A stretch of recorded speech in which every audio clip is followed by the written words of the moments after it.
নমস্কার বন্ধুরা, সুপ্রিয়া রান্নাঘরে সবাইকে স্বাগত। আজ বানাবো ব্রেড উপমা বা পাউরুটির উপমা। সকালের ব্রেকফাস্টে বা টিফিন টাইমে এটা খুব সহজেই বানিয়ে নেওয়া যায়। চলুন তাহলে পাউরুটির উপমা বা ব্রেড উপমাটা বানিয়ে নিই। আমি এখানে 8 পিস স্লাইস ব্রেড নিয়েছি, এগুলোকে ছোট ছোট টুকরো করে কেটে নেব।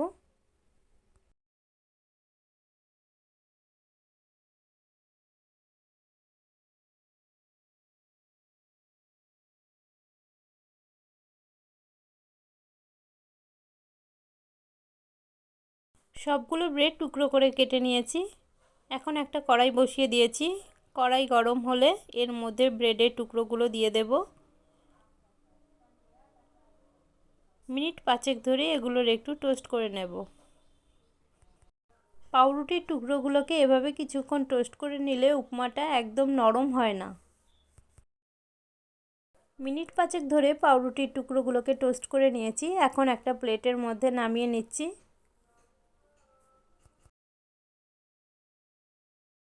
কড়াইতে তেল দিয়ে দিচ্ছি।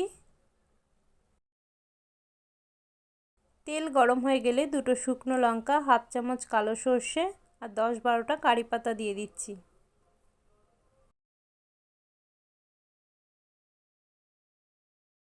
এগুলোকে কয়েক সেকেন্ড ভেজে নিয়ে এর মধ্যে একটা মিডিয়াম সাইজের পেঁয়াজ কুচি দিয়ে দিচ্ছি। পেঁয়াজটাকেও 2-3 মিনিট ধরে একটু ভেজে নেব। পেঁয়াজটা যখন এরকম নরম হয়ে আসবে তখন এর মধ্যে দিয়ে দিচ্ছি একটা টমেটো কুচি, দুটো কাঁচা লঙ্কা কুচি, হলুদ গুঁড়ো, একটু শুকনো লঙ্কার গুঁড়ো, পরিমাণ মতো নুন আর একটু চিনি। এবার এগুলোকে খুব ভালো করে একটু মিশিয়ে নেব।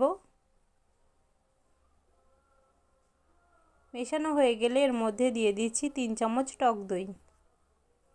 আমি এখানে ফ্রিজে ঠান্ডা দই ব্যবহার করিনি, কিছুক্ষণ বাইরে রেখে দিয়েছিলাম, তারপর দিয়েছি। ঠান্ডা দই দিলে দইটা কেটে যেতে পারে।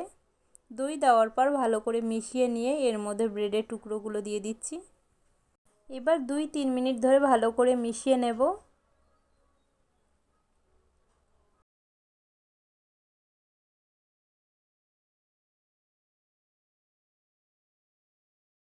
ভালো করে মেশানো হয়ে গেলে এর মধ্যে ধনেপাতা কুচি দিয়ে দিচ্ছি। তারপর আবারও মিশিয়ে নিলেই তৈরি হয়ে যাবে ব্রেড উপমা বা পাউরুটির উপমা।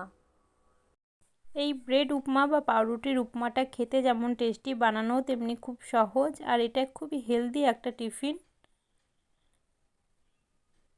আমার আজকের রেসিপি আপনাদের কেমন লাগলো অবশ্যই কমেন্ট করে জানাবেন। ভালো লেগে থাকলে লাইক এবং শেয়ার করার অনুরোধ রইল। নমস্কার বন্ধুরা, ভালো থাকবেন, সুস্থ থাকবেন।